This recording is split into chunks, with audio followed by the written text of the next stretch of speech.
Good afternoon and welcome to the Critical Infrastructure Resilience webinar. My name is Lindsay Johnson and I work in HUD's Office of Economic Resilience. Thank you for joining us for another topical webinar for the Climate Resilience webinar series. This webinar series is running concurrently with the National Disaster Resilience Competition.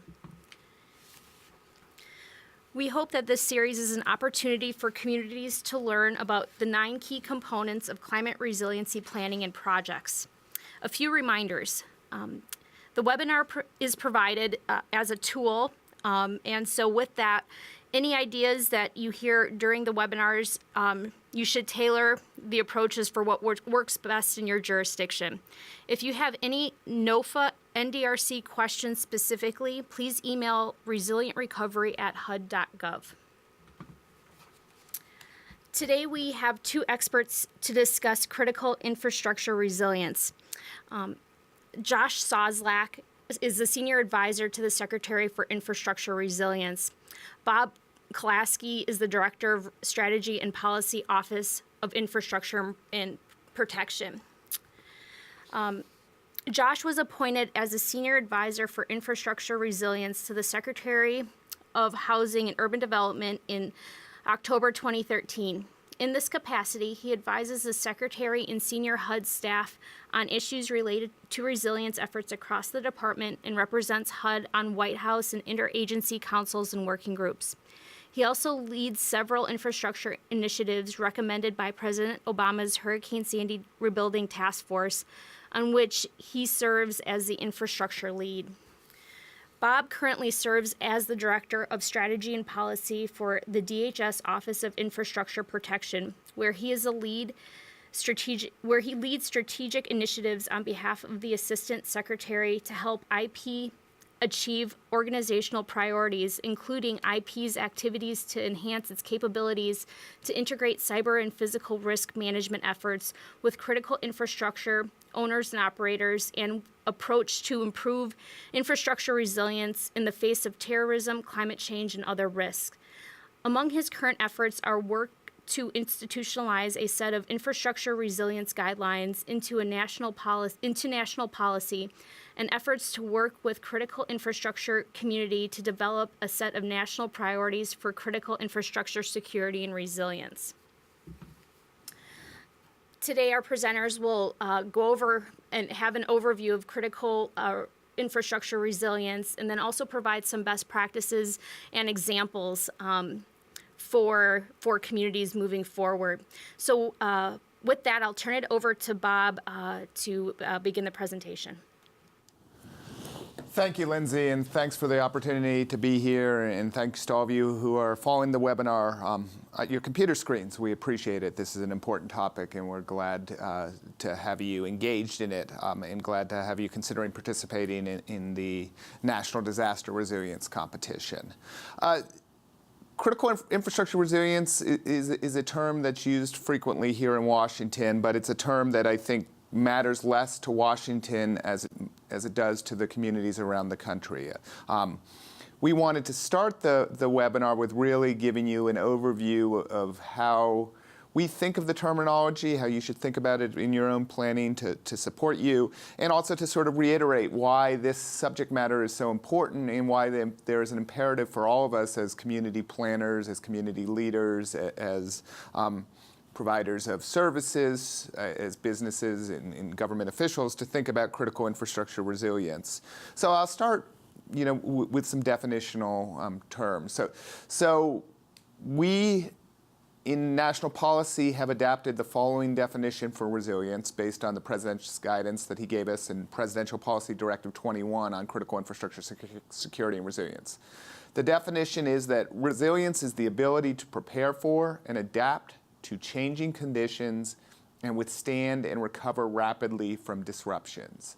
So there are a couple things I want to note in those definitions. One is that resilience is an activity that you take in advance of disaster, the ability to prepare for and be ready to adapt and withstand and recover. So resilience is very much an activity that, if we are all lucky, happens.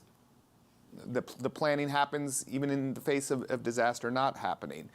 So it's important to think about resilience and be proactive in advance of anything that happens. The second point I would make is the definition both dwells on the idea of disruptions, the incidents, the bad things that can happen, the hurricane that can hit your community, the other extreme weather events, the perhaps man-made disasters that communities have to be prepared for, as well as the ability to adapt to changing conditions. So resilience certainly, and in the spirit of this webinar, resilience addresses those things that we see coming that are changing, that may or may not directly contribute to disasters happening in the future, but will have certainly impacts in the quality of life in communities and the operations of business in communities.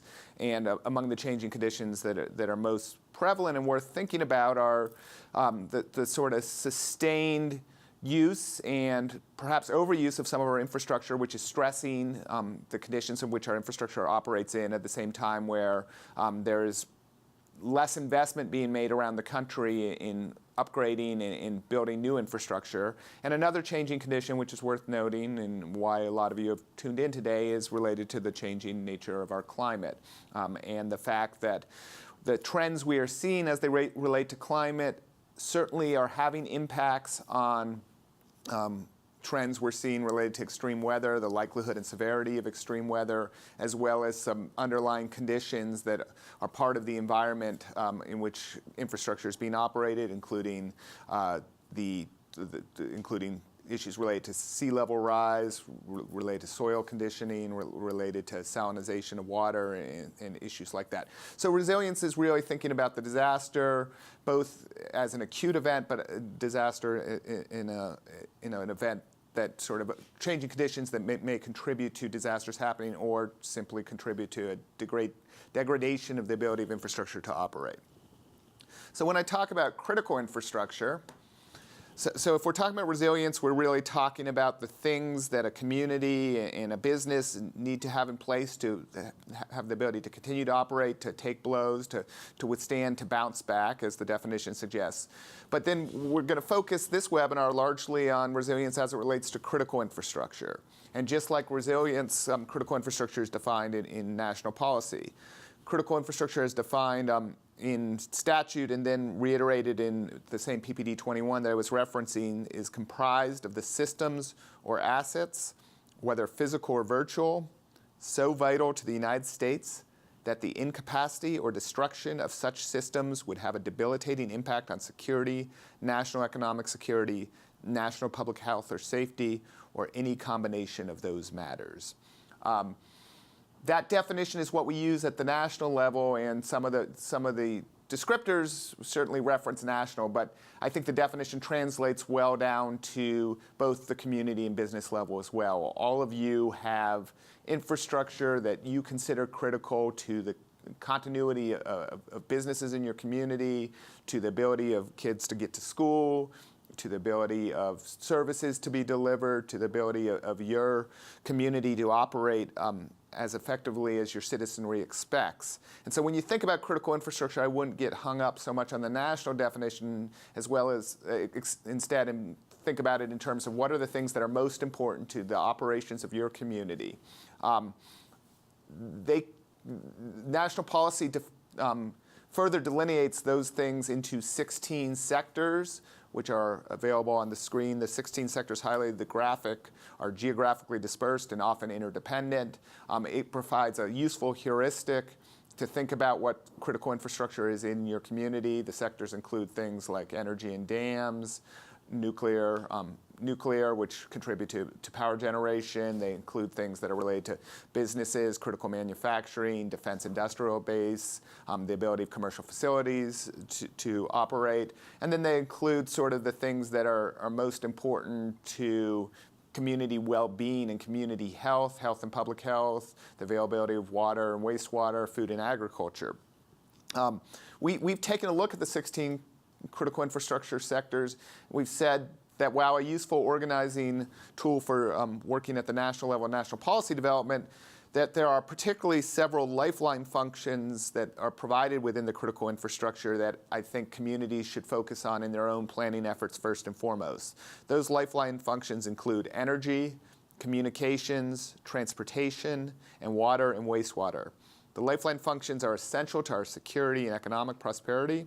Our communities rely on those lifelines, and disruptions can cascade throughout the critical infrastructure sectors and disrupt communities' ways of life and businesses. And so when you think about particularly which infrastructure is most important in your community level, take a look at the things that provide those lifeline functions, because keeping those working, making sure that they're resilient, making sure that they can bounce back in the face of adverse incidents is a key aim of national policy, it's a key aim of local policy, and it's a key aim of business operations. So if that's the goal, to keep the things that keep our economy going, that keep our communities going, working, or to make sure that if they don't work, they get back to normal as quickly as possible, this goal has become even more of an imperative. It's always been something that's important to us as a country, but it's become even more of an imperative as the risk environment has changed. You all know that we live in a complex society at this point, that we live in a place where things seem to be more interconnected, where threats come from all over the world, where international incidents can quickly translate to national incidents, or vice versa, where things that happen virtually can become physical incidents, or vice versa. And so we've tried to, for our planning purposes, organize the risks that are have the potential to be the most impactful to critical infrastructure into 5 categories.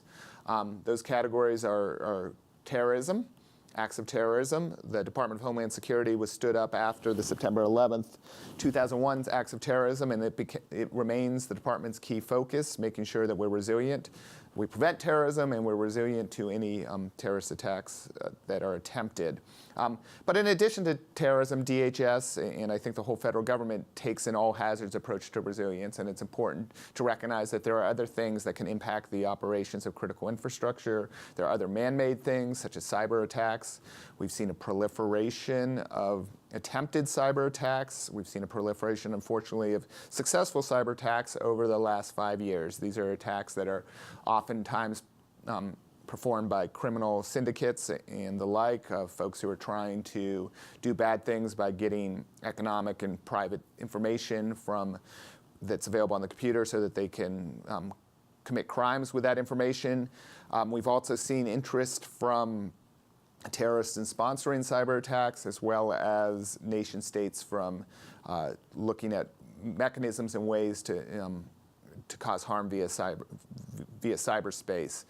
These cyber attacks are something that, unfortunately, are increasingly focused toward critical infrastructure. Particularly, we've seen a lot of activity focused to the banking and finance sector, as well as some of the energy sector. And so it's important for infrastructure owners and operators to think about their information security, the risk management approaches to dealing with cyber attacks as part of an overall approach to resilience planning, and that's something that communities should be aware of. But then we move to attacks or risks that I think are probably more in the spirit of the HUD competition.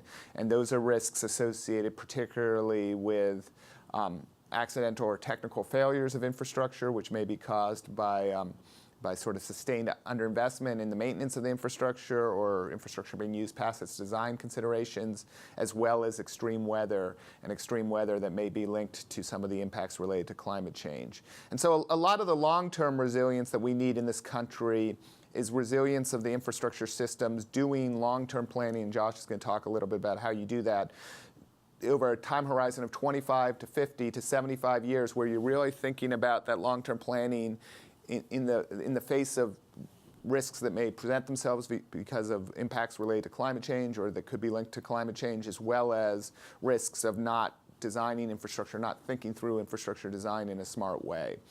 So with respect to climate change, for example, many of the nation's busiest air and seaports are located in low-lying coastal areas, making them particularly vulnerable to inundation as a result of rising sea levels. In the tri-state area of New York, New Jersey, and Connecticut, many transportation infrastructure facilities, including Newark and LaGuardia Airport, lie within the range of current and projected 50-year coastal storm surges. So there's an example of, we have infrastructure that has been placed, planned for and placed in the 20th century, that now has to deal with changing 21st century conditions that have been exacerbated by climate change. We recognize that, and I think the folks in New York and New Jersey are working in a sustained manner to make that infrastructure, those transportation infrastructure facilities resilient. But it's a good example of what needs to be done across the country, the kind of planning and the kind of the upgrading that needs to be done in the face of changing conditions. Another example is the Gulf Coast, which is home to 7 of the 10 largest ports in the United States. The combination of relative sea level rise and more intense hurricanes and tropical storms could lead to significant disruptions and damages to those ports. That's another area where economic resilience, community resilience really depends on those ports continuing to function. The community in the Gulf Coast certainly needs that for its own economic activity, but it is a hub for the nation, and it's in the national interest that there's resilience there. So in addition to trends we've seen related to climate change, the risks are evolving in other ways. The increasingly interconnected nature of our critical infrastructure has created new vulnerabilities and opportunities for disruption across supply chains. Let me give you an example of that. In 2012, high temperature in the Yuma, Arizona area and high demand tripped a transformer and transmission line in Yuma, which started a chain of events that shut down a nuclear power plant in that area, which led to a large-scale power outage across the entire San Diego distribution system. As that example points out, the failure was in one state, the impact was largely felt in another state, although the impact was certainly found in Arizona as well. So resilience that's an example of the fact that the need for resilience and the coordinated planning needed has to cross jurisdictional lines, because the impacts of failure of infrastructure certainly cross jurisdictional lines and across long supply chains. So this and other events highlight how critical infrastructure incidents affecting one aspect can cascade across the system as a whole.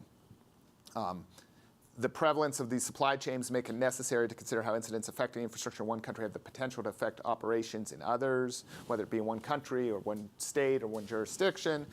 And got to remember that resilience becomes more important because companies are increasingly looking for ways to optimize operations and adopt more efficient supply chains. That means that they're becoming more increasingly dependent on uninterrupted operations in other sectors, which may be nationally or internationally based. So businesses can't be resilient by themselves, is what I'm saying. Communities can't be resilient by themselves. States can't be resilient by themselves. I mean, individual components of this expansive network need to work together, because resilience is really felt by sort of a understanding how operations work and making sure that key players across the lifeline functions, across other communities, both in a public and private, working for both the government and the private sector, are working together. And that's where I go to my final slide before I turn it over, or my second to last slide, I should say my penultimate slide before I turn it over to Josh. Just a recognition that this is a team effort. The critical infrastructure community is comprised of a broad range of stakeholders. Federal agencies, I represent one of the federal agencies, so does Josh. In the federal government, there are some important agencies that have been designated to lead coordination efforts for the 16 critical infrastructure sectors. These agencies are known for as sector-specific agencies. DHS is one of them, but so too is the Department of Energy, the U.S. Department of Agriculture, the Department of Health and Human Services, the Environmental Protection Agency, the Defense Department, and others. These agencies play a key role in working with owners and operators of individual sectors to encourage, largely in a voluntary manner, a higher level of critical infrastructure, security and resilience, to work to provide information, to share best practices on how sectors of the economy, sectors of our infrastructure can be strengthened. So that we in the federal government have a key role to play in that. So too, however, and perhaps even more important, or maybe even definitely more important than the federal government, is the work of the private and public sector owners and operators of critical infrastructure. I'd like to say, I say it frequently, that businesses have all the incentive in the world to be resilient. Being resilient, and I'll talk about it in a second, being resilient means that they can continue to sell their services to their customers. There is no question in my mind that companies want their operations to continue, but as some of my examples point out, and some of the factors that I've noted, sometimes it's outside of the control of companies, and sometimes there are things that government can help. There are ways to connect supply chains. There's ways to make sure that lifeline functions deliver their services to businesses so that there's information that can be shared so that businesses can make better decisions about being resilient. There's an analog for community leaders. Community leaders also have it very much in their key interests, and it's part of their job to make sure that communities are resilient. State, local, tribal, territorial government, and the officials within them and the staffs who work for them, like many of you, are a key way that this is achieved. But the theme of the day is you can't do it by yourself, and so it's important to work together. It's important to know where there's access to information, know what information the government can provide, take advantage of government programs and incentives, market incentives for building resilience, and also look to other states and localities for best practices, look to some of our international partners for best practices.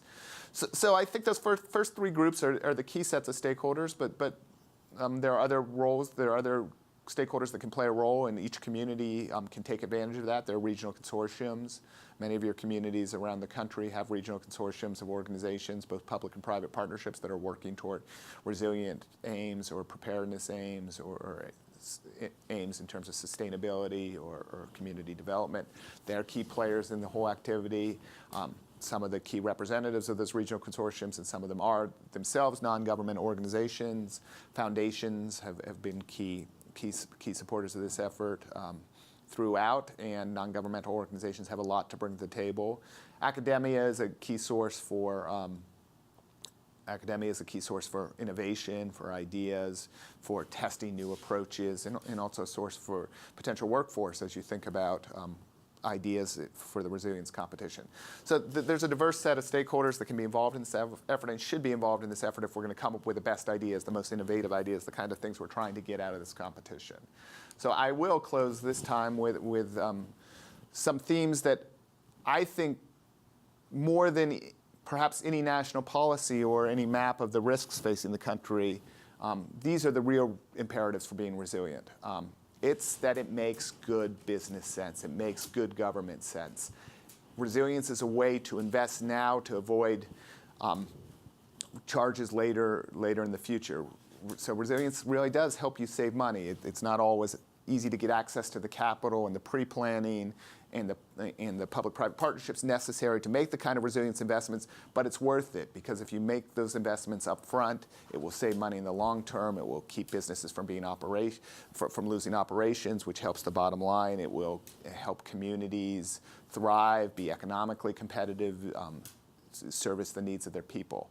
So those first three imperatives are incredibly important. I will just end with a couple other notes, and I think this goes nicely as we get to a little more depth about some of the best practices.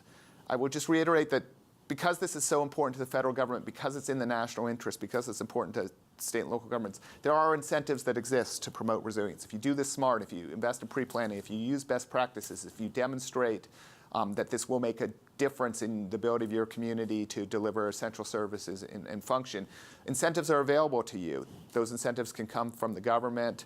They can come in the form of economic incentives, but there are also market-based incentives related to this.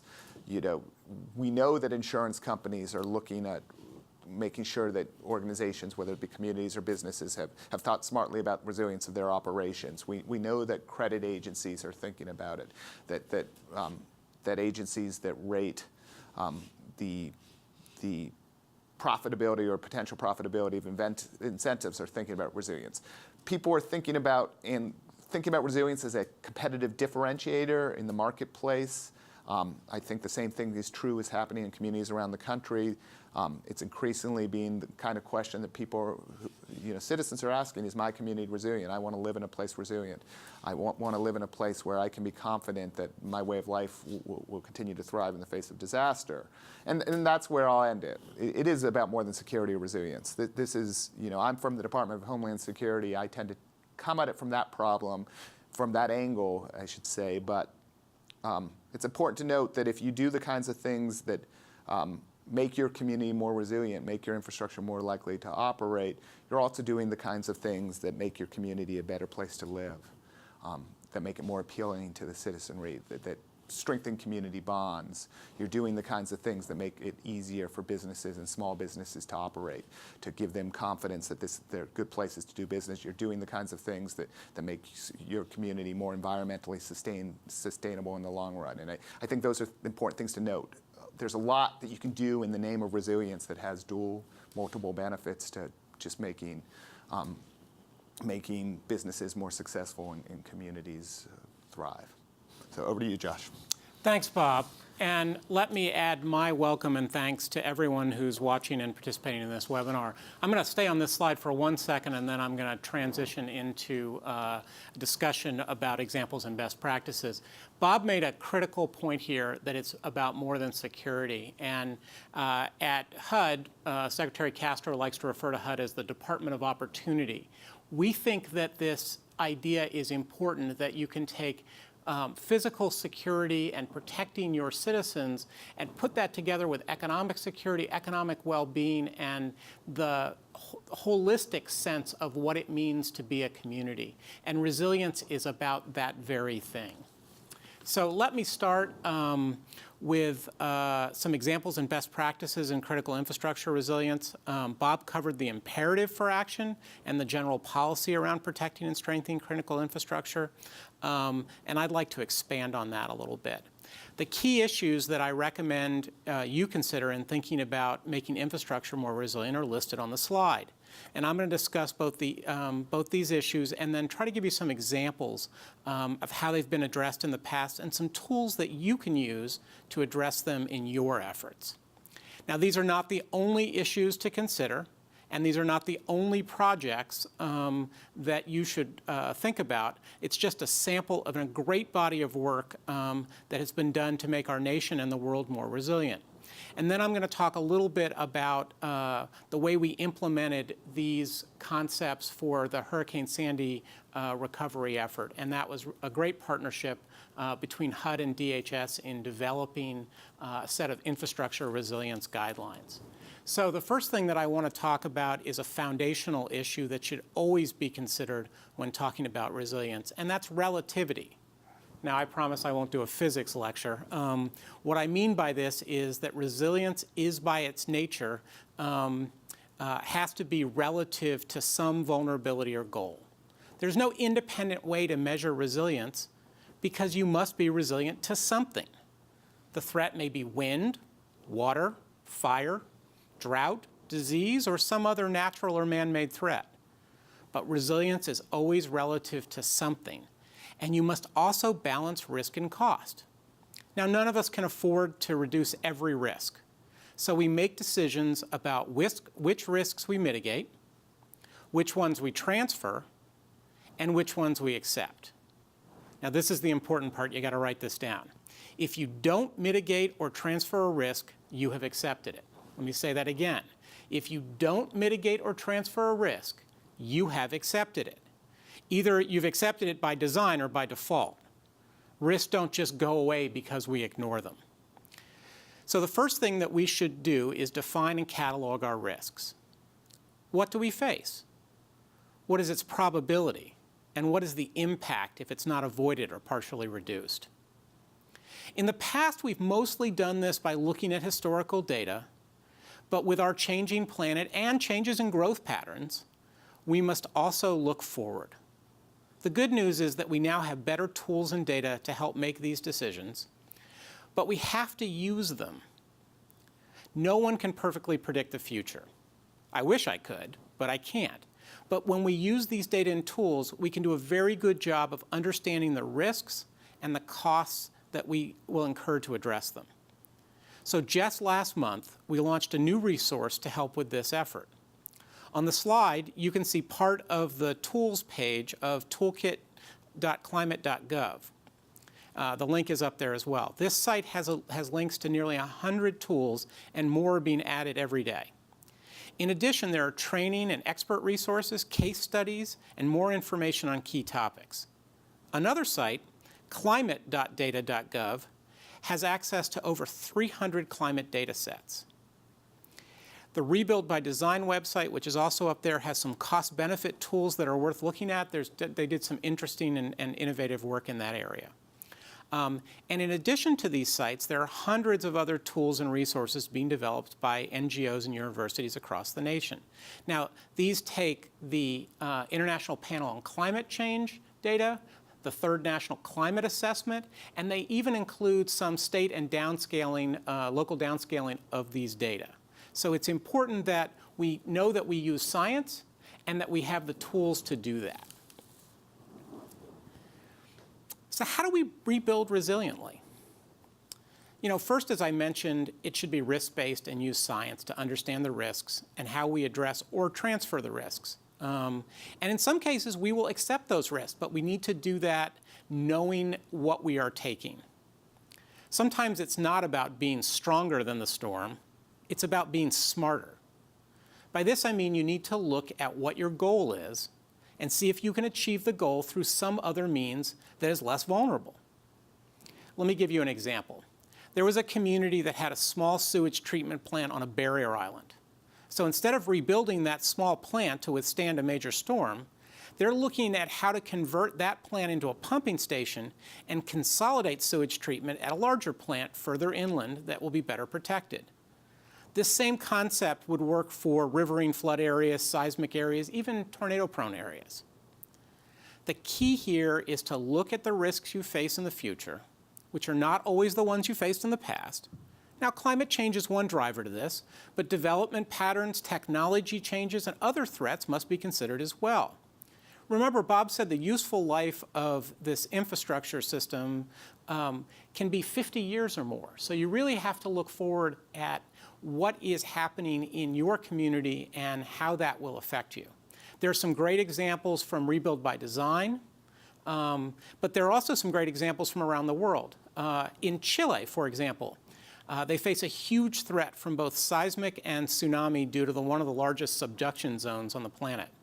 After a devastating earthquake and tsunami in 2010, the Chileans changed land use rules in coastal areas to better protect communities. They realized that coastal communities derived their sense of place from the water. They knew they could not just tell the whole community to retreat from the beach.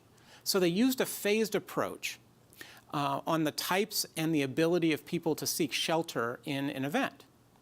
They didn't place restrictions on non-permanent structures on the beach, such as vending and sports, because they knew people with a little bit of warning could get away from the impact zone. The next level of protection, a little further back, is non-residential uses like restaurants and retail, where people could evacuate with a little bit of warning. The most protected are the residential and public use buildings, homes, schools, hospitals, where people may not get warning or may not be able to evacuate even if they get warning. So by using this phased approach, they looked at how do you keep the community sense there, but be more protective. In Japan, they're looking at some of the same issues right now. They have very similar issues with earthquake and tsunami, very similar risks. And they have a large fishing community. And obviously, fishermen don't want to be away from the water. They don't even want to live away from the water because their whole sense of being is that connection with the ocean. And so it's important that we look at ways to find solutions that are sensitive to those community issues. You know, we often talk about infrastructure as assets, a plant, a building, a bridge, a seawall, but it's important to remember that most infrastructure has a series of critical dependencies in order for it to operate as it's intended. In some cases, these dependencies are obvious. So the picture on the right is the Port of Los Angeles in California, along with its adjacent neighbor, the Port of Long Beach. This is the largest port complex in the Western world. Only China has larger port complexes. So Los Angeles and Long Beach is the main gateway for goods, food, fuel entering California, serving western states, and for some goods, the entire nation. And what you see in the photo are some of the cranes that are used to load and unload containers from ships. So one interesting thing I learned when I visited the port is that these cranes require more electricity than can be supplied by a portable generator. So if the port loses its connection to the grid, or the grid fails entirely, the port's essentially shut down. Now, they have some of the most sophisticated and resilient systems set up to address every threat from sea level rise, earthquakes, tsunami, terrorism, but without power, if you'll excuse the pun, they're dead in the water. And in a crisis, the port is not just an economic engine. It's a lifeline for millions of people in the region to get food, supplies, and other relief. So the port's exploring resilient power strategies in cooperation with their city utility. And remember how Bob talked about the need for that lifeline function. That's a critical function. Now, the opposite side of this problem is represented by the photo at the bottom. That's a photo from Hurricane Sandy of New York City. And what you don't see in this photo is most of the lower Manhattan skyline because everything below 14th Street was dark, except, of course, that one lit up building in the middle. That's the headquarters of the investment bank Goldman Sachs. Now, Goldman installed a resilient combined heat and power system in their building in lower Manhattan to ensure that they were able to operate even when the grid failed. So they had heat, they had lights, they even had computers and copiers. But what they didn't have was people. No one could get to the building because the subway was shut down. The streets weren't passable. So just solving the immediate problem doesn't ensure that you solve the larger issues. Goldman's real goal was to get their people working, not just to keep the lights on. So wouldn't it be nice if a disaster stayed totally within one town, county, or state? Apparently, Bob's not provided Mother Nature with a good GIS system of political boundaries, so that's not happening. And some threats are regional by nature. Watersheds are, natural, not man-made areas, well, at least in most cases. And it's more than just geography. We need to think across the sectors. As we discussed, power affects transportation, drinking and wastewater, and healthcare. And the impacts cascade with transportation affecting healthcare, economic viability, food and fuel delivery. Bob talked about the electrical grid cascading issues, but let me use another example from Sandy. So when things are crazy, why does one jurisdiction care about what's something that's happening in another one? Everyone remembers the pictures on TV of gas station lines after Hurricane Sandy. Now, in New Jersey and Long Island, most of this was due to a lack of power at the actual gas stations. Without electricity, the pumps don't work, nor do the credit card machines, so that actually may be a bigger problem. But in Manhattan, the problem was not power, but product. The power was out in lower Manhattan, but it turns out that gas stations in New York City are mostly in the part of town that had power. So why wasn't there gas in New York City? The single point failure for gas and diesel fuel in Manhattan is a pipeline terminal facility in New Jersey, just on the other side of Staten Island. And this petroleum terminal is the point from which all liquid fuels come into New York City. Now, as you can imagine, New York City uses a lot of gas and diesel fuel, so they're delivered by pipeline and barge, not by truck. And when the terminal shut down due to flooding and power issues, gas tanks and generators in Manhattan went dry. Now, this terminal facility is not a major concern for the town. I mean, it is from an economic perspective, or the county in New Jersey, or even the state of New Jersey, but it's a huge concern for New York City. And to make matters even more complex, it's a privately owned facility. So now we've got to bring the private sector in. Because with critical infrastructure, it's not all publicly owned. In fact, most of it's not. So sometimes regional coordination happens within a state. In Southeast Florida, 4 counties realized that without working together, they couldn't solve their climate change issues. And Florida is pretty flat, and rising sea levels, subsidence, and storms are becoming a monthly, if not more frequent, problem in Broward County and a number of 3 other counties in Southeast Florida. So they formed a regional compact, and they looked for ways to support each other. They leveraged federal and state funding, and they found solutions that helped the whole region, not just one county at the expense of another. We see this over and over again in communities where if you just solve the problem in one place, you may be creating another problem, an unintended consequence, in some other place. The last issue that I'm going to talk about before I get to the guidelines is comprehensive planning. And so I'm a planner, and I can't resist the opportunity to quote Daniel Burnham at the drop of a hat.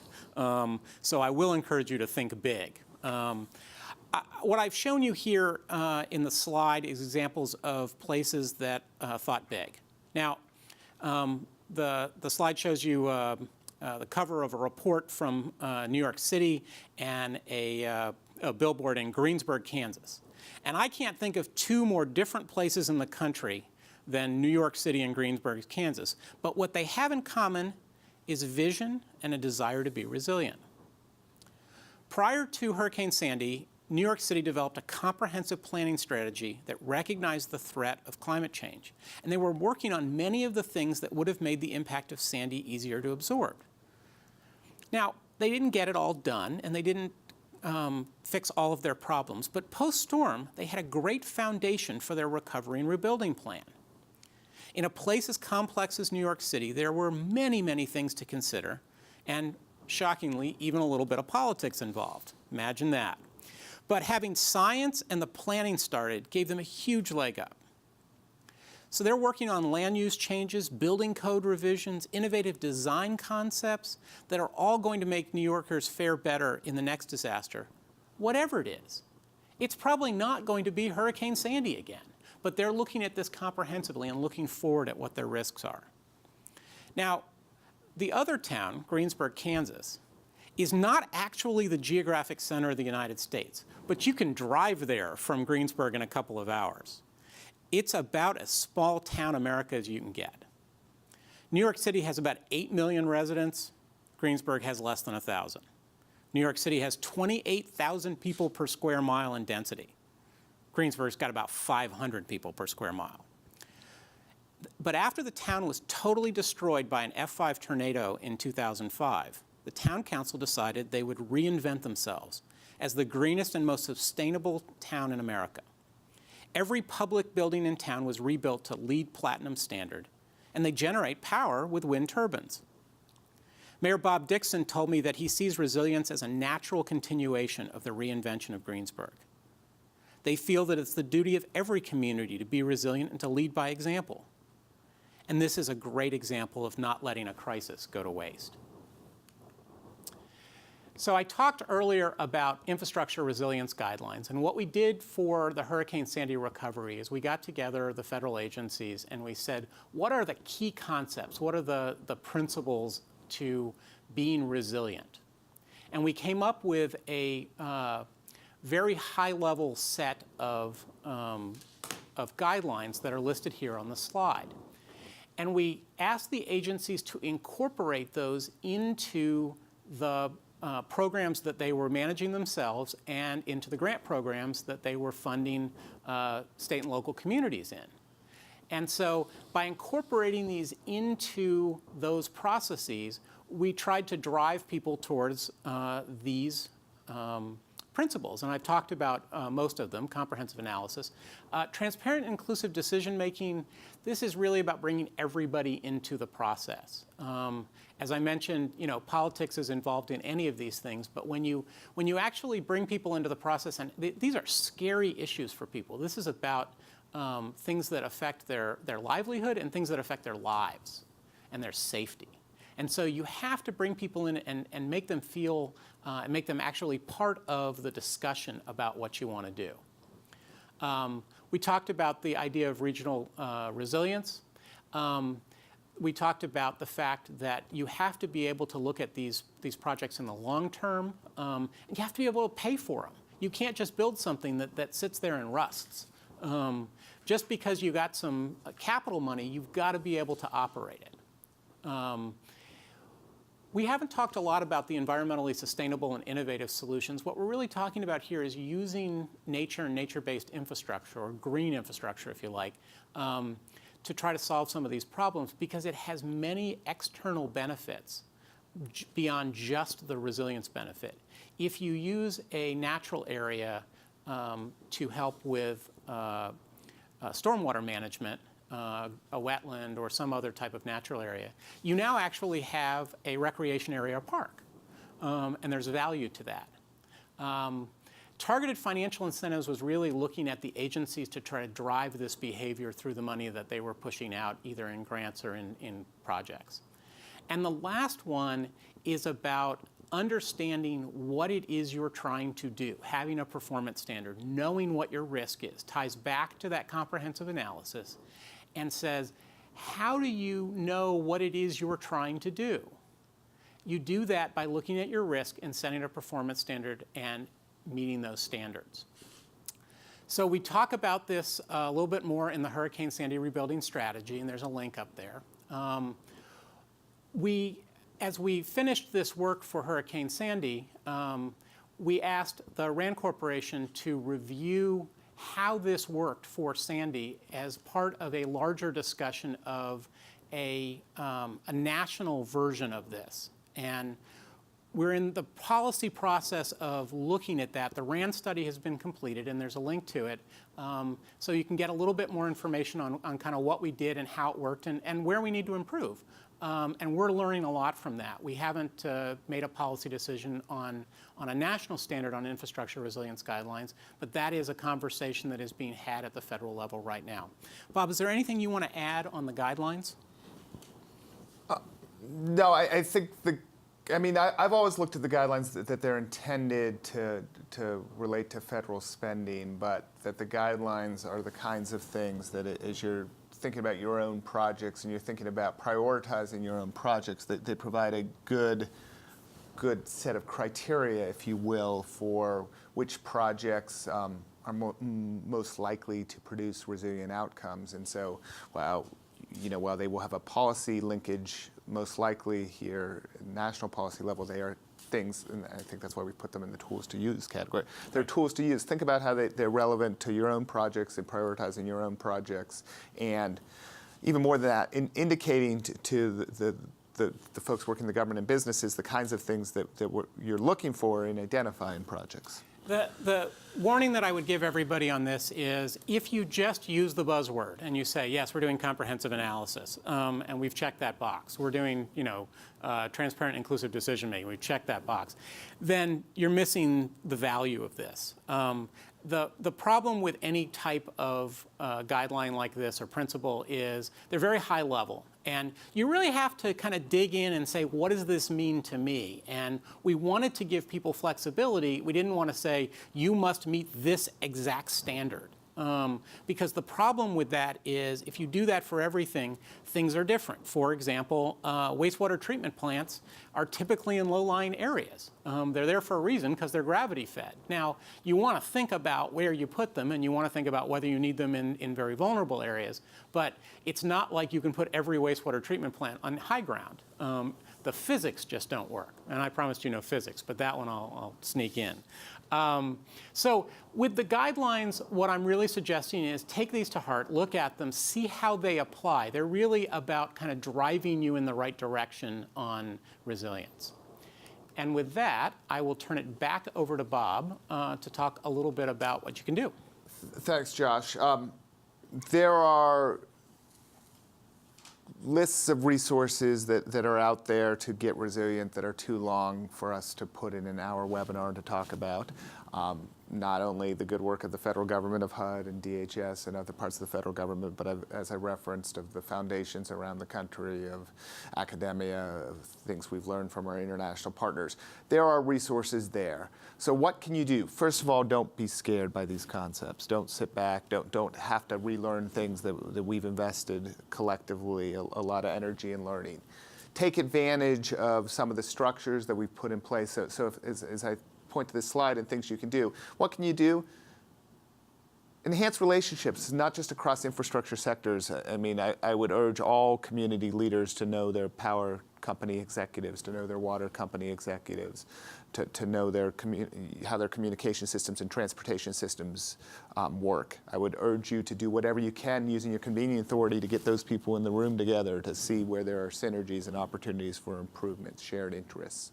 I would urge you also to think about it sort of as a cross-functional role. One of the great parts of doing this resilience work is the ability of HUD, the Department of Opportunity, and DHS, the Department of perhaps preventing tragedy, to work together. But it's important, there are cultural barriers to emergency managers working with community planners, working with law enforcement communities, working with environmentalists, and resilience has to get all those folks in the room together to think about that and take advantage of the strengths there. And so one of the key tenets of what you can do is build upon these partnership efforts. Do it by intentionally reaching out for key partners, as I've suggested, but do it by looking for opportunities to attend some of the training and exercises and meetings and webinars that are out there that are available. As you attend those trainings, you think about it in terms that Josh spoke eloquently about, in terms of risk management. Where are areas where you really think your community is accepting too much risk right now, either intentionally or unintentionally? How can you find those risk management activities? How can you then look at, as I think we've posited, and evidence will bear out, that some of the best ways to mitigate risk are to do it at the design and upgrade and maintenance stage of critical infrastructure, to do it rather than wait till the infrastructure is all in place and then figure out something to do to layer on resiliency. Think about resiliency from the get-go in the pre-planning, the pre-development phase. So that's key. Josh talked about some of the climate information and other information that's available to do sort of long-term risk analysis, but entering into two-way information sharing relationships, entering into channels to get information sharing, to provide input on best practices is something that I think each of you can do. There are those information sharing, both sort of tools out there, but also relationships to get more information about the risks that your communities face. We like to, and a big area of focus in DHS is promoting cybersecurity, because although we haven't spent a lot of time talking about the need to be resilient against cyber threats, that's certainly one of the imperatives, as I mentioned at the beginning. In particular, think about the cybersecurity framework. The cybersecurity framework is a great way to build toward resilience for government and businesses. And then we're always looking for, and we hope this webinar generates all sorts of input. One of the reasons you do a competition in general is we want to hear all the best ideas for how you achieve some of the things that we've talked about. What's going to work in your particular community? What's going to work for the businesses in your community? And so please provide feedback and then provide input to us on incentives. What will it take for this really to get widespread adoption? What will it take to convince a bunch of, convince a community council, to convince us, community leaders, politicians, utility regulators, boards of directors? What will it take to convince them that investing in resilience is a good thing to do? I think over time the science will bear out, but there is often a short-term cost, and to overcome the short-term cost, as much evidence as possible that the benefits of resilience is important. And so incentives, we can help. At the federal level, state governments can help provide incentives for investments in resilience. So we'll leave you with questions to think about. Hopefully, as we've been going through the presentation, some of these ideas are popping to the front of each of your minds. How will you take leadership in resilience? Resilience does take leadership for the reason I was just talking about. It is really about investing now in things that will bear long-term positive impacts for things that are important for communities, for businesses, and convincing people that upfront step, that sort of walking a little bit into the abyss, because this will, in the long run, make things better, is the way to do that. And that really is a leadership activity. And so I urge each of you to think of yourselves as leaders in this community, whether you're leading with authority or whether you're leading without authority. How can you drive toward resilience?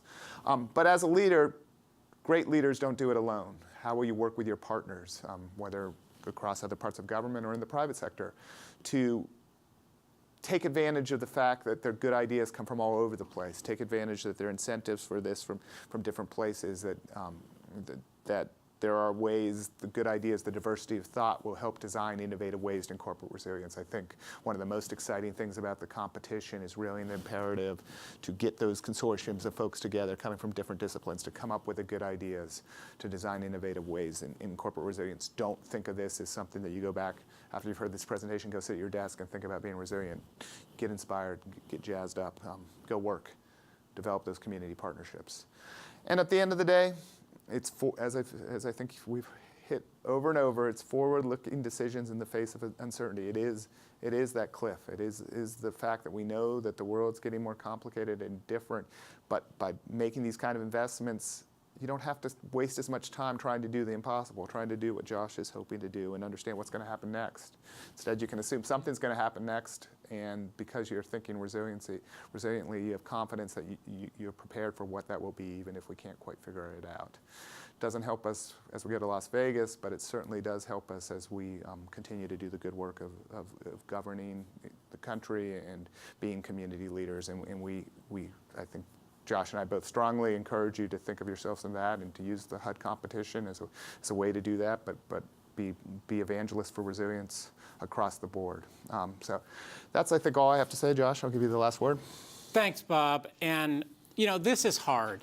Bob and I do this every day, and what we can tell you is that there is no easy way to do this. You have to work at it. You have to think about it. And I will charge you to be bold and to be innovative, because you, the boots on the ground, are the best people to make these decisions.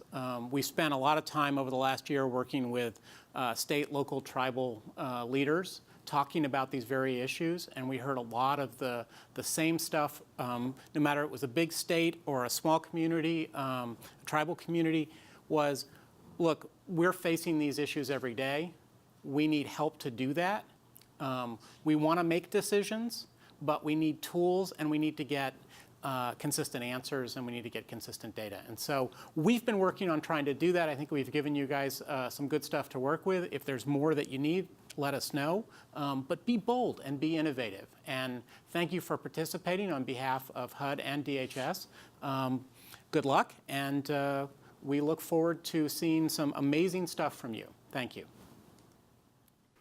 I want to thank Josh and Bob for taking time to present today and for the engaging ideas, strategies, and information to help communities improve critical infrastructure resilience. If you have any further questions about critical infrastructure resilience, Bob is graciously offered his email, and it is robert.klaski, KOLASKY, @hq.dhs.gov. And again, I want to thank you all for joining us on today's webinar. And please refer to the NDRC HUD Exchange website for additional information about this webinar series and all previous archived presentations. Again, thank you.